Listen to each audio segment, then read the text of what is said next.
Hello students, today we are going to start with English chapter 1 from your supplementary reader book A Pact with the Sun.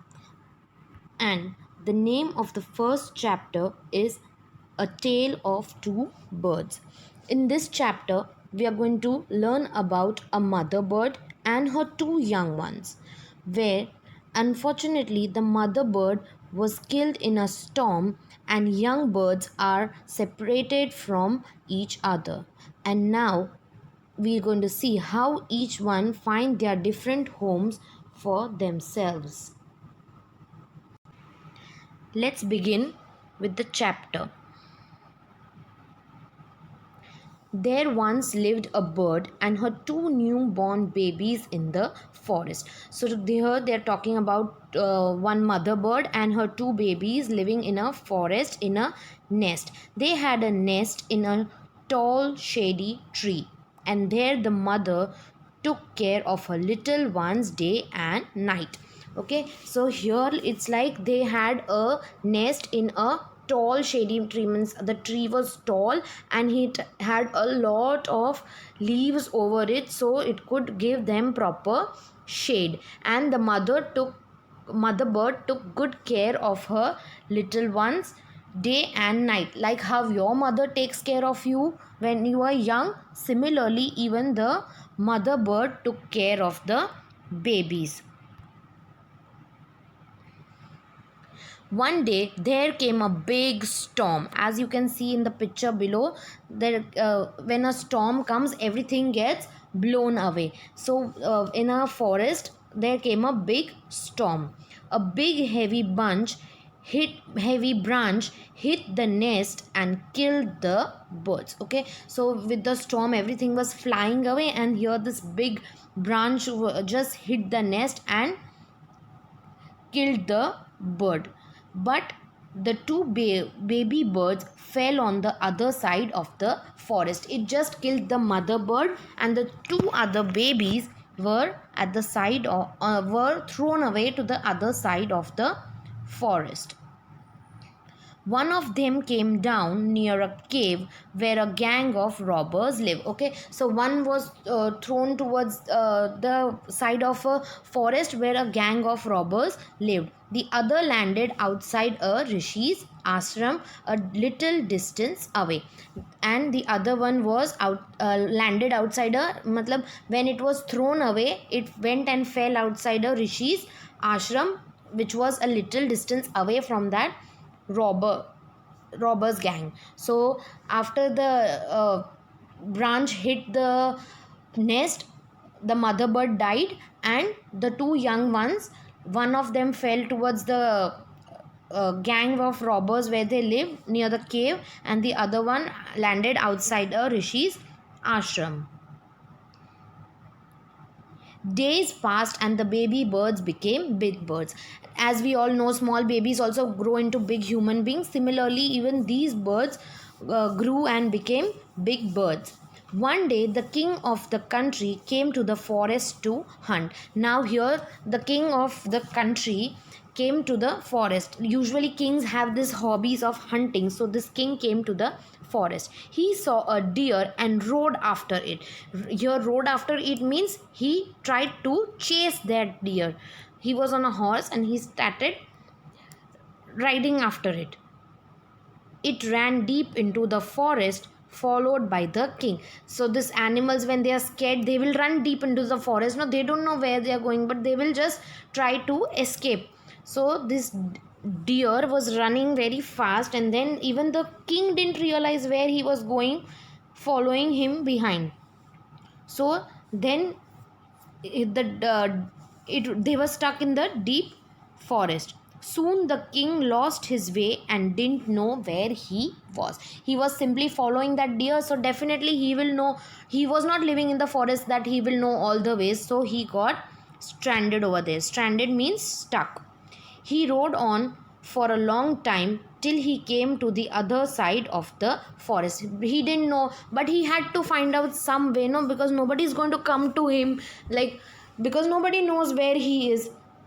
So he rode a little ahead till he came to the other side of the forest where he can reach the other side. Very tired by now, he got off his horse and sat under a tree that stood near a cave. Okay, so then where this king went, he went and sat near a tree, under a tree near the cave. Suddenly he heard a voice cry out, "Quick, hurry up, there's someone under the tree." Okay, so as he sits under the tree, then he hears this sound, and he starts wondering from where I'm hearing this sound. As you can see in this picture, the scene would be something like this: the king sitting under the tree and a bird on top and somewhere near the cave. "Come and take his jewels and his horse. Hurry, or else he'll slip away." Okay, so he hears these voice that he has come and take away his jewels and his horse and everything, otherwise he will run away. The king was amazed. He looked up and saw a big brown bird on the tree under which he was sitting. So he then looked up, where he was wondering where this sound is coming from. So he looked left, right, up, and then he realized that this was this brown bird on top, then who was saying all this. He also heard faint noises issuing from the cave. Issuing means coming out. So he after that bird started shouting, even he heard that small voice coming out from the cave. He quickly got onto his horse and rode away as fast as he could. So then he started riding again, and to escape himself from those robbers, he rode to the other side of the forest.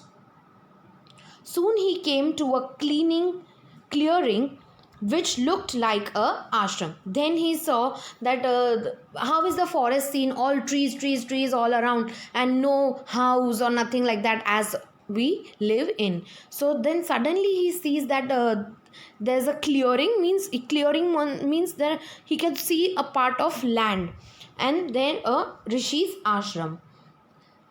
It was the Rishi's ashram. The king tied his horse to a tree and sat down in its shade. He saw a ashram, then he again tied his horse and sat near the shade of the tree. Suddenly he heard a gentle voice announce, "Welcome to the ashram, sir.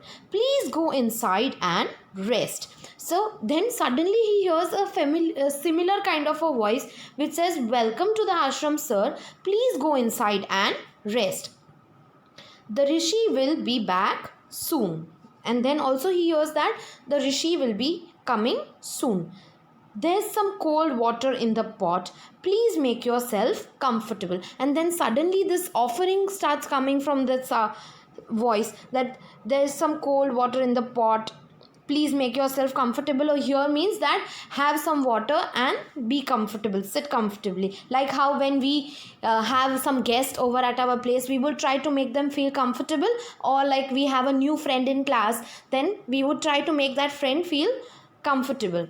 The king looked up and saw a big brown bird in the tree. Now again the king looked up and saw a big brown bird. He was amazed. "This one looks like the other bird outside the cave," he said to himself. And then slowly he was murmuring, means he was talking to himself loudly, that, "Oh, this is the similar kind of a bird what he saw some time ago." "You are right, sir," answered the bird. Then this bird answers, "You are right." He overheard him. Overheard him means when he was talking to himself, the bird heard him saying. So he said, "You are right, sir. He is my brother, but he has made friends with robbers." So here this bird says that the bird that you found on the other side of the forest, he's my brother, but now he has made friends with robbers. He now talks as they do, and he will talk as what do you expect from the robbers? Robbers are a person who is stealing something or taking something away, that kind of people, right? So even he will tend to do what they are doing, and he now talks as they do. "He doesn't talk to me anymore." And then he says that his brother bird doesn't talk to him anymore. They are not talking with each other. Just then Rishi entered the ashram. And then when this conversation was on, from the other side, the rishi entered the ashram. "Welcome, sir," he said to the king.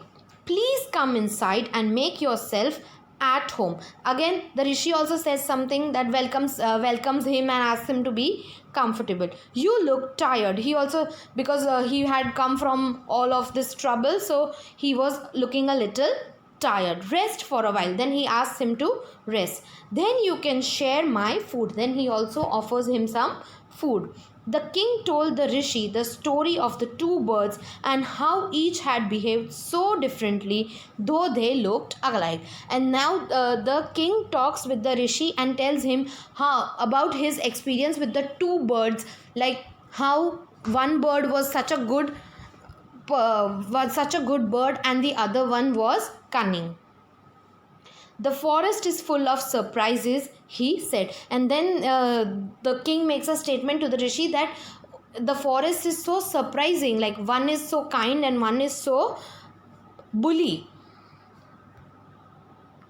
The holy man smiled and said, "After all, one is known by the company he keeps." Okay, so the rishi replies to the king that, "Yes, sir, it is like the one is known by the company it keeps." This is a phrase, it's a thought. So it goes like, if you have good friends, you will behave good. If you have bad company of friends, you will behave badly. "The bird has always heard the talk of robber. He imitates them and talks about robbing people." Okay, so then this rishi says that this bird has always been in company with the robbers, so he talks like them, and whatever kind of things they talk, he tries to imitate. Matlab same cheese he tries to do. "This one has repeated what he always heard. He welcomes people to the ashram." And then he talks about the other bird, saying that this bird which you just met, he always welcomes people to the ashram because he has stayed with good people. "Now come inside and rest. I will tell you more about this place and these birds."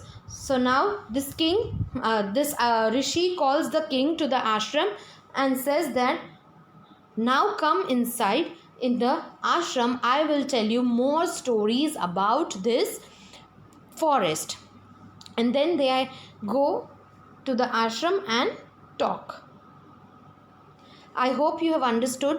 In this chapter, basically it teaches a lesson that the person is known by a company he keeps. If you have a good company, you are a good company, then you will become a good person. If you mingle with bad people, you will become a bad person.